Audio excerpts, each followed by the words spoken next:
เพลงเบิกตัวสนาวดใดคลีสุพอลจมรีบสู้ประยมดเนี่ยสดับทั้งออกเนีย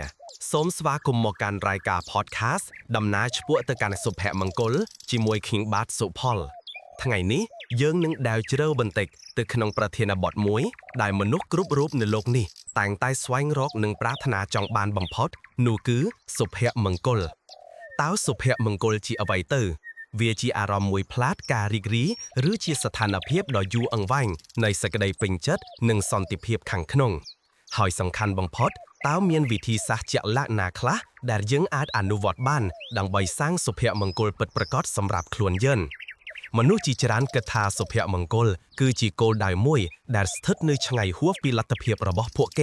หรือเวียจีอวัยมวยแดดการล้างดอยใจดอนปุ่มอาจกำหนดบ้านพวกเกรองจ้ำสุภมังกลหมอกดอลโดยจีรองจ้ำอมนายปีเนหน้ามาแนอันจัง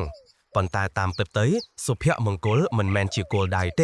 เวียจีดำนาการมวยคือจีสกรรมเพียบมวยได้เยือนอาจประกาศหนังไทยรักษาบ้านดอยคลวนอ้างตามระยะการอนุวัตเจษฎาโมจงนวนเนื้อขนมชีวิตประจำทั้งไงนี้ขนมหนึ่งนอมอารมณ์บองบออนตึงออกขเนี้ยเติร์สไวน์โยลปีวิธีซัสสำคัญจำนวนป้ามดันอาจโจยเยื้องก่อสร้างกรึในสุภมงกลอ่อยบานเริงม้วมนึ่งสถัดเทต่อกำอ่อยขาดเปอร์ยูเยื้องจับประดามตึงออกขเนี้ยตีมวยกาโยลดังปีคลวนไอ้นึ่งตำไหลปึ๊ดในสุภมงกลมุนหนึ่งเยื้องอาจก่อสร้างเอาไว้หมุยบ้านเยื้องเตอตายโยลชบ้าปีกรึระบบวิจิมนเส้นจังปวดสุภมงกลวิงเยื้องเตอจับประดามดอยกาโยลดังปีคลวนไอ้พตวลหนึ่งโยลปีเอาไว้ได้สุภมงกลเปิดประกอบสำหรับเยื้องมาแนะเต้าเอาไว้เตอจีสุภมงกลสำหรับเนี่ยตาเวียกรอนเตอจีการเมียนลุยจรานเมียนพเทถมเมียนลานต้มเนิบหรือเวียเจราเจียงนี้กาเปิดเตอสุภมงกลมันแมนกรอนเตอจีอารามรีกรีมวยแผลดปนโนเตเวียจีการลายบรรจนขเนี้ยเราเวียงเสกได้เป็นเจ็ดไตขนงโกลบำนองจีวัดอัธนัยในอัธิเพียบมันอารามวิจเมียนแต่งไล่เบาเย้ากรอนแต่เด้งตามเพียบรีกรีขังเกล้าโดยเทียกาเต็งตมเล็งทำไมกาบริโภคอาหารชงังหรือกากำสารมวยเปลนุเพียบรีกรีแต่งนุหนึ่งรสัตบัตเตอร์วินยางชาประหัตตกไอเยืองในซอลแต่เพียบตะเตสอาร์ตเฮาเยืองก่อนหนึ่งบรรต่อสวายรอกระบบแสงเตียดหมกบำเป็นเตียดได้เน็กเจ็ดซัดเฮาทาแฮดดอนิกทรัดมิลเวียโดจีเยืองกำปงรถเนเลอมาสินรถหัดปราณอันจังเยืองรถหอยรถเตียดปันแต่เยืองเนื้อแต่เนื้อกำลังดอได้โดยชนะกาโยนดังปีคลวนไอคือจีเรื่องสำคัญบำพอดจำนายเปลเกิดปีจารณาโดยสงบสงัดท้าต้าเอาไว้ได้ปุจจิตฟื้นเอาเนี่ยเมียนอารมณ์เป็นเล้งนั่งเมียนอัธนัยตาเวียจีเปลเวลียสงบสงัดจิมวยเสียวเพยหล่อมวยกระบาลตาเวียจีกาจุยเนี่ยโดเตยตาเวียจีกาประกาศสนาใดสลับปักตาเวียจีกาจงนายเปลจิมวยกรูซ่าเนื้อเปลได้เยืองโยลปีตำไลสำคัญขนมชีวิตระบอบเยืองโดยเทียเสรีเพียบสมองตรองการชนัยประเดิดหมดเพียบหรือการลูดลอดตอลคลุนเฮาเยืองทเวสกรรมเพียบหน้าได้สอบตัวหนึ่งตำไลแตงโนเยืองหนึ่งแต่ตัวบ้านเดือดใส่กระไดสุกไพลชัดได้เชื่อจรอหนึ่งสทัดเทดังไปอนุวัตจำนวนนี้สูงสากระบองโซเซกำหนดฮัดประจำทั้งไงการเลือกลางอารัมนึ่งกำหนดระวะเนี่ยสัวคลวนไอเนื้อสำนัวปีบากถาตาวครีมปึ๊ดจีจ่องบานเอาไว้ปีจีวัดนี่ตาวเอาไว้ได้ทั่วเอาคิโนเมียนโมตะกะเพียบตาวครีมจองตุกเก้ดำนายเอาไว้กาลน้าเยืองโยลกันแต่จุบัดปีคลวนไอหนึ่งปีเอาไว้ได้ปึ๊ดจีสำคัญจมปอเยืองนูเยืองหนึ่งอาจก่อสร้างชีวิตมวยได้เป้าเป็นดอยสุภมงคลปึ๊ดประกอบตีปีกาอนุวัตกาดังกุน practicing gratitude กาดังกุนมันแม่นกรอนแต่เจการในใยเปียกทาออกุนปนนอเต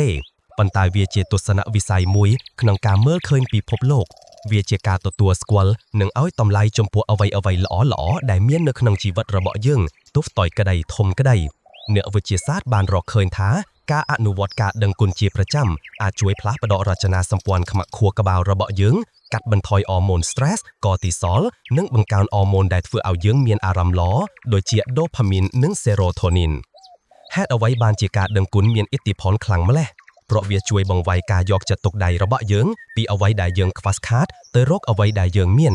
จำนวนอ้อยกาต่อยต่อไอปีบัน5เยื้องจับประดามเมื่อคืนเหนือพอใจอุเตียหอเยื้องอาร์ดังกุนจมตัวปนหรือทั้งไงดอกเกาะข้าวดองหามได้เยื้องกำปงสโลบโจลตึกสะอาดได้เยื้องเมียนสำหรับเพิกอาหารได้เยื้องบานบริโภคหมึดเพี้ยได้ใต้เหนือกระบายหรือสมใบแต่หมกเงียระเบาะเรียงกายเยื้องด่านเนื้อตาดองนากาบานละอ้อ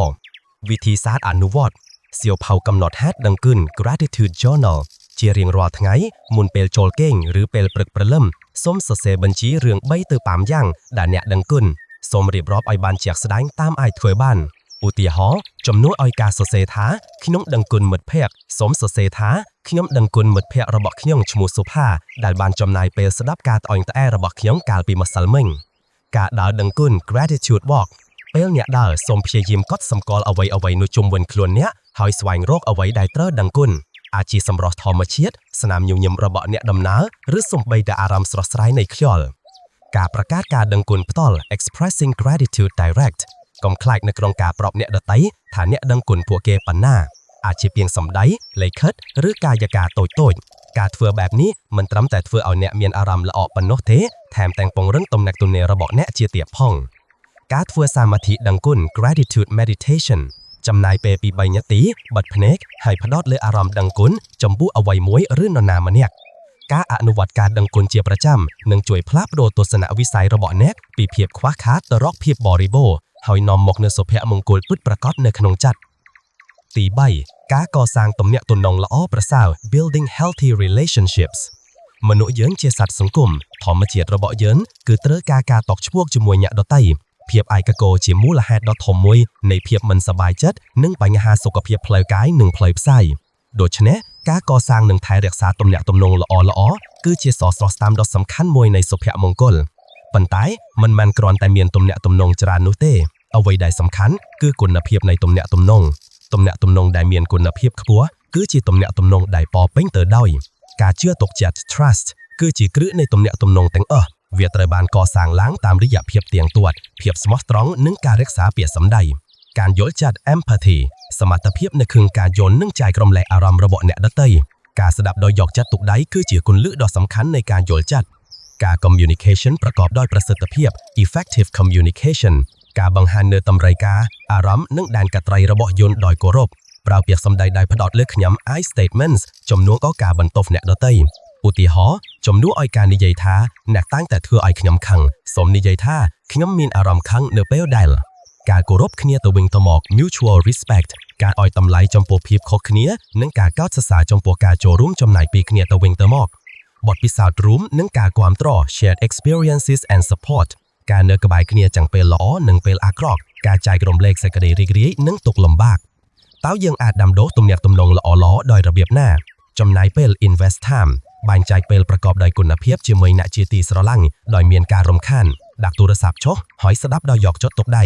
មានវត្តភាព be present មិនមែនត្រឹមតែរាងកាយទេប៉ុន្តែគំនិតរបស់អ្នកក៏ត្រូវនៅទីនោះជាមួយពួកគេដែរធ្វើបានប្រយោជន៍និងទទួលប្រយោជន៍ offer and receive help កុំខ្លាចនៅក្នុងការសុំជំនួយអ្វីប្រយោជន៍ហើយកុំស្ទើរខាតនៅក្នុងការផ្ដល់ជំនួយដល់អ្នកដទៃទៀតផងការអភ័យទោស forgiveness ការលះបង់ការចងគំនិតមិនត្រឹមតែសន្តិភាពផ្ទាល់ខ្លួនរបស់អ្នកប៉ុណ្ណោះទេប៉ុន្តែក៏ដើម្បីរក្សាទំនាក់ទំនងឲ្យបានយូរអង្វែងផងដែរការចូលរួមនៃសហគមន៍ community involvement ពង្រឹងវងឃ្លាតថ្មរបស់អ្នកដោយការចូលរួមសកម្មភាពសង្គមការស្មារតីចិត្តឬការចូលរួមជាមួយក្រុមដែលមានចំណូលចិត្តដូចគ្នាសូមចាំថាទំនាក់ទំនងល្អៗគឺជាការវិនិយោគដ៏មានតម្លៃមួយបត់សម្រាប់សុភមង្គលរបស់អ្នកទី4ការរស់នៅក្នុងបច្ចុប្បន្ននិងការអនុវត្តសតិ living in the present and practicing mindfulness ចិត្តរបស់មនុស្សយើងមានទំនើក្នុងរស័ត on that it ឈប់ឈរយើងតែងតែគិតរឿងអតីតកាលការសោកស្ដាយកំហកឬគិតរឿងអនាគតការព្រួយបារម្ភភាពតែងតាំងទាំងនេះហើយដែលធ្វើឲ្យយើងបាត់បង់សេចក្តីរីករាយនៅក្នុងពេលបច្ចុប្បន្នជាក់ស្ដែងយើងមិនអាចផ្លាស់ប្ដូរអតីតកាលបានហើយយើងក៏មិនអាចគ្រប់គ្រងអនាគតបានទាំងអស់ដែរប៉ុន្តែយើងអាចគ្រប់គ្រងនិងរីករាយជាមួយពេលបច្ចុប្បន្នបានតើអ្វីទៅជាសតិវាជាការយកចិត្តទុកដាក់ដោយចេតនាទៅលើពេលបច្ចុប្បន្នដោយមិនមានការវិនិច្ឆ័យវាបង្រៀនយើងឲ្យសង្កេតមើលគំនិតអារម្មណ៍និងអារម្មណ៍រាងកាយរបស់យើងដោយគ្មានប្រតិកម្មឬការវិនិច្ឆ័យវាមិនមែនជាការលុបបំបាត់គំនិតអอกជាក្នុងខួរក្បាលនោះទេប៉ុន្តែជាការអនុញ្ញាតឲ្យគំនិតទាំងនោះហូរចូលនិងហូរចេញដូចជាពពួកនៅលើមេឃអញ្ចឹងអត្ថប្រយោជន៍នៃសតិកាត់បន្ថយភាពតានតឹងនិងការថប់បារម្ភបង្កើនការផ្ដោតអារម្មណ៍និងការយកចិត្តទុកដាក់ធ្វើឲ្យប្រសើរឡើងនូវការគ្រប់គ្រងអារម្មណ៍បង្កើនការកោតសរសើរចំពោះជីវិតវិធីសាស្ត្រអនុវត្តសតិជាក់ស្ដែងដកដង្ហើមដោយមានសតិ mindful breathing ជាទម្រង់សតិសាមញ្ញបំផុតគ្រាន់តែអង្គុយឬដេកដោយស្រួលបិទភ្នែកហើយផ្ដោតអារម្មណ៍ទៅលើអារម្មណ៍នៃការដកដង្ហើមរបស់អ្នកសង្កេតមើលខ្យល់ចូលនិងខ្យល់ចេញពីច្រមុះឬពួករបស់អ្នកការ scan រាងកាយ body scan meditation ផ្ដោតការយកចិត្តទុកដាក់ជាប្រព័ន្ធទៅលើផ្នែកផ្សេងៗរបស់រាងកាយរបស់អ្នកចាប់ផ្ដើមពីចុងជើងឡើងទៅដល់ក្បាលសង្កេតមើលអារម្មណ៍នីមួយៗ ការបរិភោគដោយសតិ mindful eating នៅពេលអ្នកបរិភោគអាហារសូមផ្ដោតលើគ្រប់ប្រក់ជាតិក្លិនវយនភាពនិងសតុនិភាពនៃអាហារធွာយន្តទងំតឲ្យយឺតហើយរីករាយជាមួយគ្រប់ពេលការដើរដោយសតិ mindful walking ពេលអ្នកដើរសូមយកចិត្តទុកដៅទៅលើអារម្មណ៍នៃបាតជើងរបស់អ្នកដែលប៉ះដីសំឡេងជុំវិញខ្លួននិងតែសភាពដែលអ្នកឃើញការយល់ដឹងអំពីអារម្មណ៍ sensory awareness ជ្រើសរើសអារម្មណ៍មួយណាដូចជាសំឡេងហើយផ្ដោតទៅលើវាប្រហែល1នាទីដោយគ្មានការវិនិច្ឆ័យការអនុវត្តសតិគឺដូចជាការហ្វឹកហាត់កូនឆ្កែអញ្ចឹងចិត្តរបស់យើងតែងតែចង់រសាត់អណ្ដែតប៉ុន្តែយើងគ្រាន់តែត្រូវនាំវាត្រឡប់មកវិញដោយថ្នមចាប់ផ្ដើមអនុវត្តនៅក្នុងរយៈខ្លីៗ1ទៅ2នាទីជារៀងរាល់ថ្ងៃហើយបន្តបន្តិចម្ដងទី1ការកំណត់គោលដៅប្រកបដោយអត្ថន័យនិងការអភិវឌ្ឍខ្លួនឯង self development ការមានគោលបំណងនិងទិសដៅនៅក្នុងជីវិតគឺជារឿងសំខាន់សម្រាប់សុភមង្គលនៅពេលយើងមានអ្វីមួយដែលត្រូវតាស្រាដើម្បីសម្រេចយើងនឹងមានអារម្មណ៍ថាជីវិតមានន័យហើយ